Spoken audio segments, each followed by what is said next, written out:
Welcome back to the Profitable Home Services Podcast. This is the podcast where we uncover hidden profit leaks and we help you build a business that's not just busy, but wildly profitable.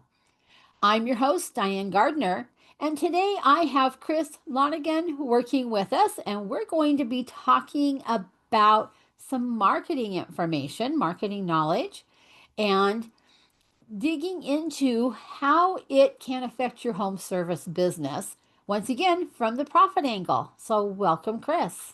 Thank you so much for having me, Diane. Thank you. Looking forward to our conversation. Chris and I had a pre conversation a while back and decided we need to talk this through and share this information with our listeners. So, Chris, tell us just a little bit about what you do before we head into where we're going with some of this. Sure thing. My name is Chris. I'm with a company called Footbridge Media, and we're a contractor marketing agency specifically. It's all that we do. The company's been around for 20 plus years, only helping home service folks. So really get to tie down and really learn about how those contractors work and how their customers think too. So we really dig down and we really niche down. And I've personally been with the company for over 13 years now. And I've done pretty much every part of the business that I could, from writing and design and content creation to operations. So I've touched a little bit of all of that. And I've worked with a ton of contractors and had a lot of fun talking with folks about marketing and about how they can grow their businesses. Very good. So, Chris, my first question for you is why is marketing such a challenge? I know I've worked with a couple agencies over the years. They come to the meetings, they have their beautiful charts and graphs. Look how many clicks we got, Diane. Look at we got all these clicks. And I look at him and go, but my phone didn't ring. Well, we had all these people that went to your website. Well, nothing happened. I don't get it. I don't understand it. Why is it so hard? Why is it so challenging? I feel like there's kind of a disconnect on two fronts sometimes when it comes to that. Sometimes it's if the agency you're working with doesn't understand the goals at the end of the day, because Right? web traffic is great. If we can get a million people to click like on a Facebook post, that's great. But if it doesn't translate to what we need, which is a service call, we need someone to reach out to us so we can sell them and we can pitch them.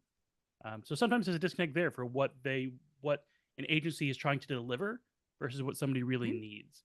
And then the Right. other thing I see all the time is our contractors that come to us, they are excellent at their craft, but they don't necessarily have a really strong knowledge base when it comes to the operations and the business side of Mhm. things. So they don't know what questions to ask sometimes.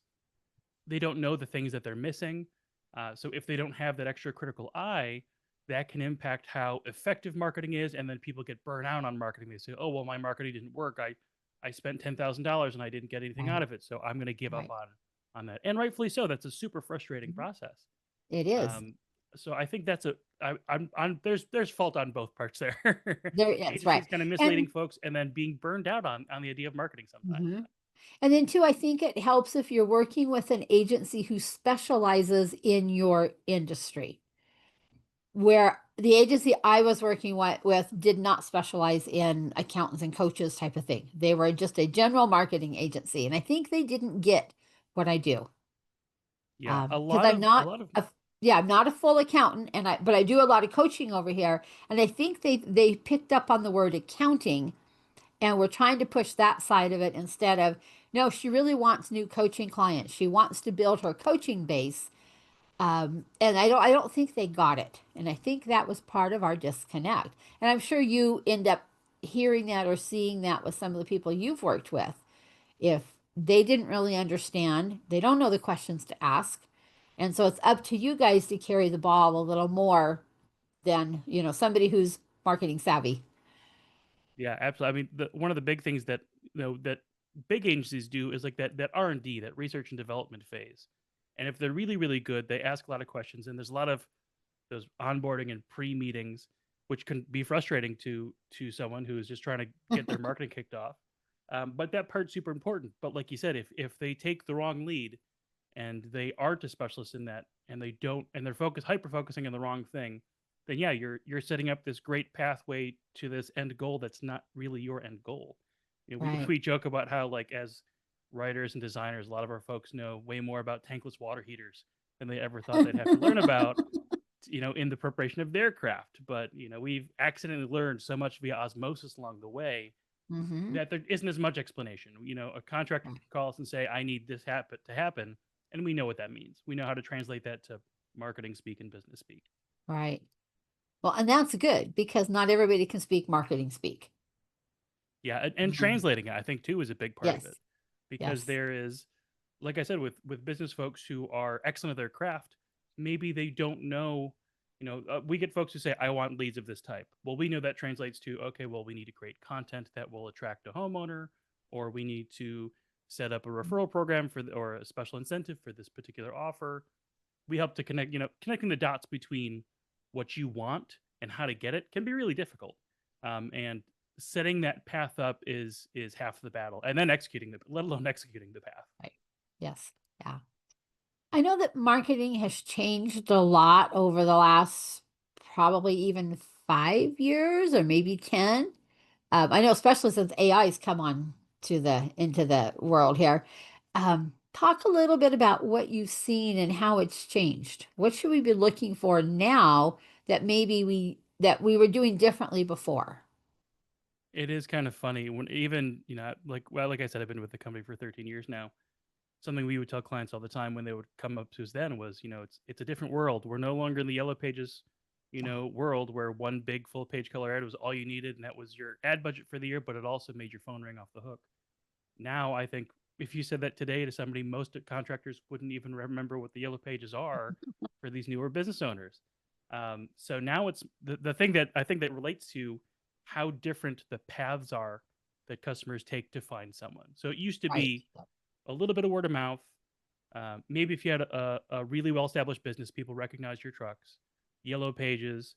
Maybe if you were really, really rolling in money, a TV ad or a radio jingle. Mhm. And, that's maybe, in that time, there were 10 different ways to learn about a company.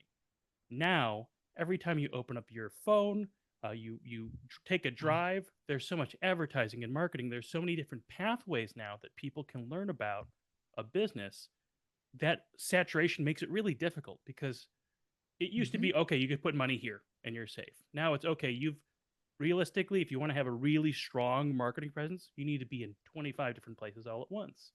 And that's a And lot to chew off and handle. That's a from an big, big owner's difference. perspective, it's like, what? 25 places? How in the world are we going to do that? Exactly. It's Yeah. it's it's overbearing. It's a crazy idea to think I'm a startup company. I just want to go and help people with their HVAC problems.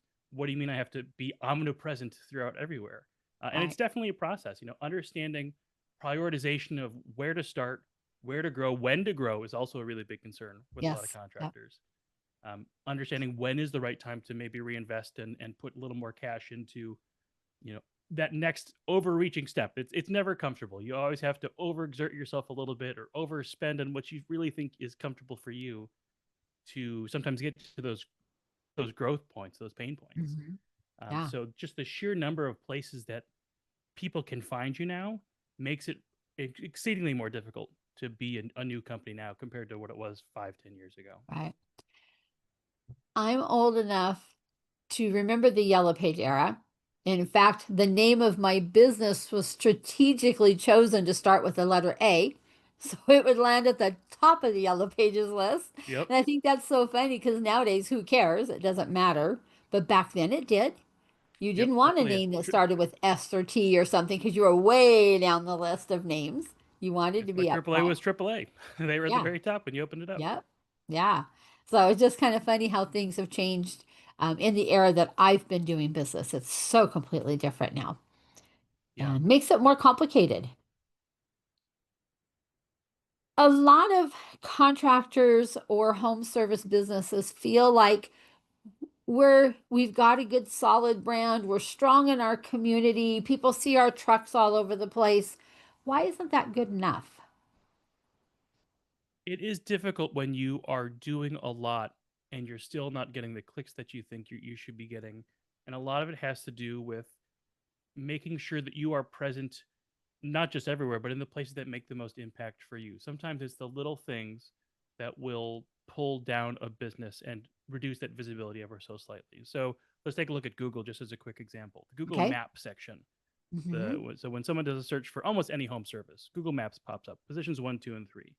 If you're doing really, really well in it as a business, if you're in a really competitive market, you might be at position number 3, and then you drift down to position number 4. When you drift down to position number 4 because of algorithm changes or because a competitor's done a little bit more review work than you have, Hmm. that can relate turn into a huge change in your lead flow. Because you have to check the show me more button to get to see more Exactly. of them. Okay. Yeah, Okay. the top 3 folks there get the lion's share of all those calls. Right. And if you're not aware that you've slipped a little bit, or if you've gotten comfortable, maybe you're number 1 and you said, you know what, we're good. We can take the foot off the gas there and we can go try something else out, and then you slip. Again, that could be a major turnaround. Or if someone was at position number 4 and you decide, I'm going to put in a little more effort and I'm going to focus on these particular criteria for improving my online marketing, and it gets you to number 3, then that's a huge increase for you. So Right. sometimes Okay. it's like the big picture and little picture. Big picture, it's important to have a website. It's important to have strong branding. But sometimes you've got to take a deep dive at the micro of, well, for this particular term in this particular area, if I could perform just a little bit better, that gets me above the fold. That gets me way more eyeballs. I get above the fold, like, yeah, another old school term there. Another old When tool people word. Yep. read a newspaper, but when you get above that digital fold, when you're visible again, sometimes those right applications of just a little bit more oomph in the right spot can turn into a really big win. Or conversely, again, sometimes just a little bit of negligence in marketing can make you drop off the planet when it comes to visibility. Wow. I never really stopped to think about that top three position. Yeah, that's a huge Wow. one there, especially, ads notwithstanding. Generally speaking, a lot of homeowners, especially if it's, for some industries like HVAC, if your AC's out, it's the middle of July, you're not doing that much research. You're calling the first person that shows up who looks like they're reputable. Right. Same thing if Right. you're a restoration contractor. If your house was just on fire, you're not going to spend a week vetting folks. You need somebody right now. And those folks use that social proof of things like online reviews or the Google Map section Hmm. to really make some calls that can cost them thousands of dollars, Right. and but they still have to make those choices. So contractors have to be present in those spots, in those places where people are going to go for that information right away. Hence, we have 25 or 30 or 40 different places you have to be present. Yep, Okay. absolutely. Yeah. Wow. And for some folks, it might be they do a search on Facebook or they ask their friends on Facebook, hey, my AC went out. I need a referral. And maybe you've done work with the client, and they knew you had a Facebook page. Maybe you did an AC install for them and they tagged you in a post. Then I've seen it go the other way. I've seen friends go out and say, well, you can contact this company, and they tag their Facebook page, that HVAC company, Hmm. Facebook page, right in the comment Okay. to connect those folks. So yeah, it's those little moments where you've got to be present, and you have to have the right amount of presence for folks to really get you that recognition. And still keep your business rolling on the other side. Right. Yeah. Let alone run your whole business. Yep. Yeah. Run your whole business. Yeah. Let's talk a little bit about reviews. I know that they're super important in the home services industry, but not everybody leaves a great review. What do you do then? So I always say you have to have an active review management plan. So active is the key part there. A lot of folks have the philosophy that they can kick back and relax because they should just naturally let the market do its thing. I'm going to do good work. People will reward me for doing good work by leaving me a good review. Uh-uh. Unfortunately, that's not how it works. The people who are most likely to give you a review of their own volition are people who are mad. They are people Right. who are not happy with service. So you're more likely to get a natural, organic, negative review than you are a positive one. And people do leave positive reviews without being prompted. That's a very specific type of person. They're usually marketers who know the value of reviews. Um, They know how to play the game. Exactly. Yeah, they are exchanging a social currency, but that's really a big part of it is social currency. A lot of contractors that I talk to, one of the biggest things we tell them is you have to make the ask. You have to actually ask your customer in person, and it's super awkward if you're not used to it. But you have Mhm. to actually make the ask in person. Say, did we do what we needed to do for you today? Are you happy with our service? Great. It would help us out as a small business if you can leave me a quick review. And then you make it easy. You text them or email them the link. Mhm. That ask is a huge part of it. And a lot of contractors that we talk to think, oh, well, I'm kind of putting my customer out. That's asking them a lot.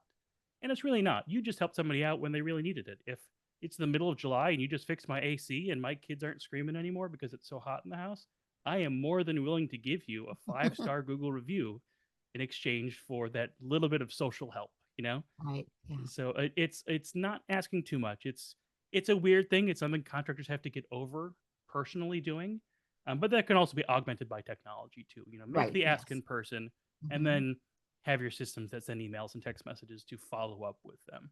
But I know. active is the key part Yeah. there. Yeah. Personally, I like it when they send me a link or a code or something, and I don't have to go find their site and figure out how to get there. And yeah, just make it simple. Give me the shortcut, and I'll type a review for you. Absolutely, got to remove those hurdles as much as Yes. possible. Yeah, and we call that removing friction. If you want somebody to take an action, can we get the friction out of the way so they can do it easily? Yep, And that is that's one the path way. of least resistance for sure. Yep. Yes. Yep. Here's a link. Click on it, and boom, you're there. So yeah, I've heard horror stories of people leaving terrible reviews, and they're not even your customer. They get you mixed up with somebody else. Do you have a way to fix something like that? it's a it's a fairly big problem, and even a step beyond that is sometimes people go and have negative campaigns, so less morally less morally straightforward folks might hire a service that leaves bad reviews for other Oh companies as well. no! That's unfortunately become a big problem as the last couple of years. And Wow. it's very difficult to contend with because, like we talked about with Google Maps, that's a big factor in how you rank is your reviews in Google, but it's also a Mhm. big factor in what make people tick. So if people go and they see you've got a string of 1-star reviews, they're probably going to go on to the next person. It will. Um, and it's difficult to deal with that. So on the Google side of things, there's definitely technical things you could do. There are ways to report reviews and whatnot. One of the biggest things we say is most platforms, Google being obviously the most important one for most contractors, they allow you to have a public reply to a review. Okay. If it was really a situation where there was a customer you really had authentically had a bad time, you probably knew about it before they posted about it. Right. Oh yeah. In that moment, your review should number one apologize. Hmm. Your reply to the review should apologize, but then also try to get them to talk to you in person. Taking the conversation offline is a big part of fixing online reviews. Otherwise, even the kindest person is usually a little more brazen when it comes to being behind a keyboard and leaving a review Yes. versus talking to them in person. So, you know Yeah. what? Maybe you did screw something up. It's worth it to try to get them, if you know who it was, if you call them directly, or if you invite them to call you if you don't recognize that customer name or the username they used. But taking that conversation offline to figure out how can we fix this? How can we remedy this? We are not a 1-star company. We want to be a 5-star company. How can we Right. make this a 5-star experience for you instead of a 1-star one? Tell us what we need to I, do to fix it, and we'll do it. yeah. I love And that most wording. folks will remedy that. Yes. How can we make this a 5 star, company for you? Yeah. That's important instead of getting defensive. Exactly. Yeah. Yeah. I think, especially with contractors too, a lot of our folks are very proud of their work. So Yes. they take offense to a negative review. That's the biggest thing. Step one is take a breath before you touch the keyboard. And then step Yes. two is write that even keeled, we'd love to talk to you about this in person Mhm. reply. Even if you have to sleep on it overnight before you reply. Yes. Yes. Yep. Get a And little my bit of and my space big there. Yep. And my big thing is like open up Notepad or open up Word. Write what you want to write there first. Don't write it straight in Google. Because if you Oh, write it straight in yes. Google Mad and you hit enter too fast, you can't undo that. Right. Oops. Yep. Yeah. Well, in today's world, there's so much AI everywhere. It's in well, I won't say everything we do, but it's in an awful lot of what we do. Whether we're buying a program or something ourselves, we're using our normal software that we use that's been now augmented by AI. How is marketing being affected by AI? Good and bad. I think there's good and bad with AI that's happening right now. The When I see AI being used as a tool, I think that's the most appropriate way to do it. It is an assistive tool. It should not be a replacement for a human or for a professional. So it's like a power tool. Like if you give me a sawzall, I can do some pretty bad damage with the Sawzall if I'm trying to fix something. But in the hands of a good general contractor, they know what they're doing. They can make good use of that particular tool. I view AI as the same thing. I can't just put down a Sawzall and expect my house to be rebuilt. I need to do something. I need to control and craft and use that tool. So AI is great for a lot of our contractors. One of the things we ask our contractors to do is to send us in pictures of their work, basically so we could build little case studies to add to their Oh, okay. websites. And a Hmm. lot of our contractors have a hard time with the writing part. And Right. right again, Right. rightfully so. They're a remodeler first. They're not necessarily Mhm. writing novels in their spare time. So they don't feel comfortable writing. And I always say, tell a story to ChatGPT. All you have to Yes. do is say, "Here's what I did: who, what, where, why, when." To go back to old school, journalism. This homeowner had a problem. This is how I uniquely was able to fix the problem. Here's the tools I used or the methods that I used, and here's their happy review afterwards. Here's the result. If you feed all of that into like a ChatGPT and say, "Help me to write a case study of 250 words to 500 words, something very simple," it will give you something that sounds like you because you just told it a story. It's going to tell you your story back to you in a format that makes more sense, that is grammatically correct, and that everything is spelled correctly. Um, and then again, it's a tool, so you've got to read what it gave you, take a look at it, make sure it sounds like you, make sure it didn't make something up in the middle, and Because then it does use that sometimes. content. Oh yeah, that AI Yeah. hallucination can be very Yep. interesting. It might say that you installed a pool table for them instead of dug an in-ground pool for them if you're not paying attention.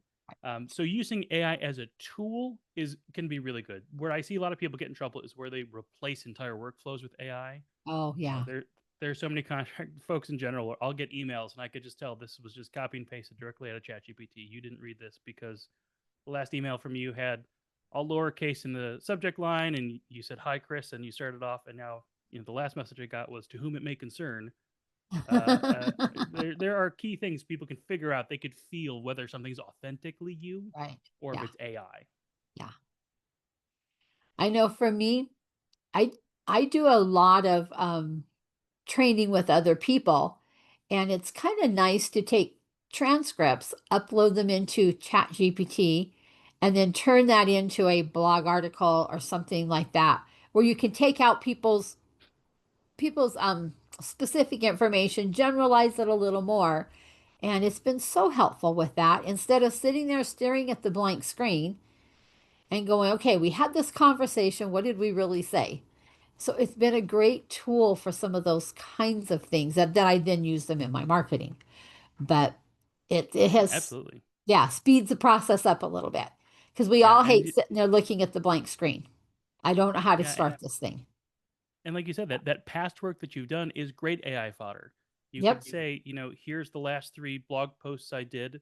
Give me some ideas for new blog posts for ground we haven't covered yet. Right. Something as Yeah. simple as that. It makes sure that everything still flows. It's taking into consideration what you've said before, what it knows about your business, and it can make you give you help with more informed decisions, more informed planning based on your specific context. Yeah, I Right. love AI for that. It's great for ideation and things like that. It is, yes. Yeah, and the more that you use it, the more it knows about you. Because I'm to the point now I can say, based on what you know about me, I'd like to explore, and then we start off. And it has given me some things that I've never really thought about. It's like, ooh, that's worth exploring. Let's go, let's Yeah. dig deeper. Yeah. Absolutely. I love that because you get, like you said, those little things that you didn't really recognize yourself, but that was all based on your context, everything that Uh-huh. you've done. So Yep. it just gave you an idea in your own voice, and now it allows you to again offload some of that the thinking and strategizing part of your brain, so you can focus on implementation, on getting the stuff Right. done. Yeah. And takes the stress away of, I don't know what to say. I need to have a blog article for my website and I don't know what to say. So it has really helped in that area for me. And I'm sure it can help for other home service business owners as well. On, what do I say? I've got to have 2 or 3 or 4, whatever blog articles each month, and I just got to get something rolling. And so Yep, it's been absolutely. super Yeah, helpful you that can way. you can take that past content and a rough couple bullet points even of maybe ideas you Yes. might have for wanting to move forward, and can help you to formulate those ideas into something that's more of a plan for implementation and less of just a mess of ideas of things you're considering doing. Right. I've even taken an article that somebody else has written in a different industry and say, based on what you know about me, please rewrite this article in a way that sounds like me, aimed at home service business owners. And it's amazing how it can take that basic data and flip it around and turn it into something that sounds pretty good. Now, I do have to read it and massage it a little bit, but it gets me a good start on a topic that maybe I wasn't even really thinking about till I read something that somebody else had written and went, whoa, I do need to back up, need to bring that into my coaching program or something like that. I So love stuff been like that. great that Even way. earlier, even earlier today, I was watching a YouTube video, about I think food or something like that, and somebody said something off the cuff that same thing made me think, oh, I should take a closer look at that idea, and that's going to be blog content that's published Mhm. later on this year now because Right. it was an idea that I got from a completely irrelevant source Unrelated. compared to Yeah. my industry. Yeah. But that's the fun part, I think, of kind of the marketing process and the business development process is you can learn lessons from any industry. Yes. You, as a roofer, you don't only have to look at other roofers for ideas. As a roofer, you can look at your local supermarket for ideas. Like you can look at Yes. anybody for ideas for things that make sense for capturing human interest, for capturing eyeballs and attention. If Mhm. anything, I think getting ideas from those outside sources, those outside of the box sources, kind of makes it a little more unique because that's something that perhaps another person in your industry really hasn't considered, or at least isn't Right. common. Right. Yeah. So I get a lot of newsletters in my email inbox, and I mean, I don't read all of them, but sometimes you'll be scanning them and going, ooh, I like that concept. I was reading one a while back, and they used the term money math. And I thought, ooh, so I hopped into Chat GPT. What is money math? And just started playing with that idea and came up with a really nice blog article about money math and how it's different than math that we might be doing inside of our businesses where you're measuring angles and doing all that stuff that, tradespeople do. But money math sometimes has some emotion around it. And so we Mm-hmm. headed down that side of things. I thought, all because I saw those two words in somebody else's Right. article, money math. And it was in a completely unrelated industry. So it meant something different to them than in Mm-hmm. here. But it gave me a nice article from two little words. And how could this, how could we use this in home services? So Yeah, it's I kind love of that. fun when you can use AI to help you create things. Yep, absolutely. And that's a great example of Yeah. Two little words. It it. sent me off on another tangent. Yep. What are the dangers about using AI? I mean, in my inbox almost daily is some sort of an AI program that will build my website. It'll record videos. They'll look like me. They'll sound like me. On the list goes. What are some of the dangers with some of that? I look at that and go, delete, delete, delete. But what if somebody it's does invest in something like that? it's definitely a dual-edged sword because I think when it's done well or when it's crafted with the right experts, some of those tools can be really strong. But also, one of my bigger fears with how a lot of this AI content generation or AI websites are working right now is that it loses the human touch part. And it's kind of like Okay. we talked about before with email. Sometimes it's not even the specific words that you use, but just the way that content is delivered. You can get a feeling whether or not something is authentically human. And especially with something like home services businesses are intrinsically very strange because you're saying, hey, total stranger, I'd like to come into your home and charge you Yes. thousands of dollars for the privilege. Trust and social proof are such big parts of how home service businesses operate, and you need to have that human touch point part to get there. So, could you have an AI avatar for yourself that when someone lands on your website, they're talking to this AI robot and it's answering all these questions about remodeling with great technical precision? Absolutely, you can do that. But that's not the same thing as me asking, hey, I need remodeling help. Can you help me? Because maybe it's a family's got a new baby on the way and they're excited about building a nursery. Chances are your AI is not going to have a warm, fuzzy greeting for that. But you, maybe you're a parent. Maybe you recognize, you know what, we can absolutely help. And don't worry, we can take care of this for you on schedule or under budget or whatever those unique concerns might be. AI is great at a lot of that stuff, but knock on wood, so far at least, Capturing human emotion is not one of those things. Right, right. So when you And lose a that human interaction element, that's a problem. right. And something, would AI even think about possibly doing something special for that couple who's got that new baby coming?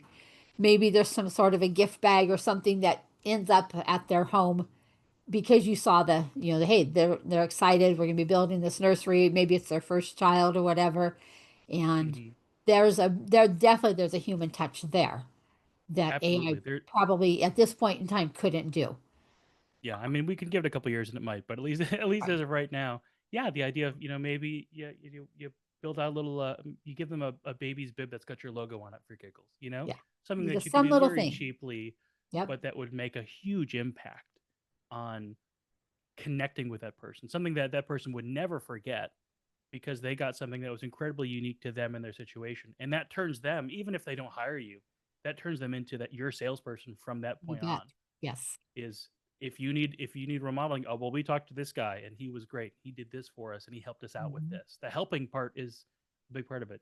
Yeah. Contractors aren't just providing a service, they are helping. And when you can make that human interest help connection, that's a huge part of not only just doing good work, but also getting repeat business, getting continued growth. That's how businesses grow is by those human relationships, not just by how many leads did I generate in this quarter. Right. So for now, we still need humans. Yes, we're safe for another couple years at least. Well, Chris, we're coming up to the part of the program where we want to talk about hidden and unique profit leaks. So I'm going to ask you, what is a hidden or unique profit leak that you've seen when you work with home service businesses? I think a big one for our home service folks is their old customer data that sits unused. So many Oh, contractors that I yeah. work with have, if it was a Rolodex, it'd be real dusty. They have a bunch of really good old contact information, whether it's past leads or past folks that they've done good work for, people who have paid the bill, who've left you a good review, who already understand and appreciate the value of your service. Most contractors send the final invoice, they collect the payment, and then they never talk to that person ever again. And That's so it's such a sad. huge problem because you you put so much blood, sweat, tears into finding people. That's the most expensive part of marketing is finding the people. You convince them to talk to you, and they're good for the money they paid their bill last time. But then you just let them go to waste. You could get so much more value, whether it is that active review plan, asking for more reviews. If you have a active referral program where you can incentivize folks to be a repeat business user or to tell other folks about you. But that old customer data, if it sits there, gets you nothing. Right. It is gold, and if you let it sit there and you do nothing with it, not even a holiday card, at the end of the year, then it's just so much lost opportunity for new business and for repeat business. And I'm going to say in the home services industry, the bar is set pretty low. It wouldn't take much for you to be a shining star Mm-hmm. because most of your competitors are not reaching out and trying to make a new connection or to keep that connection warm and not letting them grow cold. Keeping it warm Absolutely, through some sort of a campaign where that's multiple years long. And then that has a direct impact to their lifetime value as a customer absolutely, for you. absolutely. If you can find of say you've got a list of even 100 people, and you can find one or two champions for your business in that Yeah. people who are influential and can get you into places that you can't reach. As a handyman, you don't have access to the Facebook groups or the next door groups that maybe that person is in, or their HOA community group, or Hmm. the family that meets together for game night. You're not in those places, but if you've got a champion for your business in one of those places, and home stuff always comes up when you're talking to other people who own homes or who have home problems, it always pops up, and there you go. Now you've got a little salesperson spy in the conversation, all because you sent them an email or you sent them a holiday card or because you just kept that top of mind awareness somehow in a very inexpensive way. Hmm. And I do want to say that as you're reaching out to them on a somewhat regular basis, it's not to sell them something. It's Right. just to stay relevant, top of mind, Might be an educational something you send them. It might just be, hey, we appreciate you. Something to keep that relationship warm. It Absolutely. doesn't Yeah. take much. Yep. Nobody wants to just open their email inbox and just get hit in the face with sales offers all Yeah. day long. Yeah, it's got to be good value of, Yep. like you said, educational or just I think with it being the end of the year as we're recording this, holiday cards are always in the top of mind for me. Right. It's so Yes. simple, and think about if you know in how you've operated, how many holiday cards have you ever gotten from companies you've worked with over the course of the year? Even Like for none. bigger companies, it's a very low number. Yes. One of my favorite things is at the office we'll get every year we'll get a handful of holiday cards from our own clients, and it's great to see, and I remember their names because of it, Yeah. when they come up, and we email them right away when they come because we got their card. It's such a unique touch point that it makes Mhm. people go, "Oh, that was cool. That was Yeah, neat. I didn't expect that." yeah. We send out hundreds of cards and we might get 5 or 6 back. It's very low. Yeah, it's very much worth the idea of just a little bit of goodwill, It and is. cards are such a low cost. It's not like we're talking Yep. about Google ad campaigns where you're spending hundreds of dollars per click. It's Right. going to Yeah. cost you a couple bucks. Yeah. So great information. Thank you, Chris. This has been good. And I'm glad that you picked that as a profit leak because that is a big profit leak that sits there quietly and nobody thinks about it. In my world, we've created this little guy called Sneaky Leaky.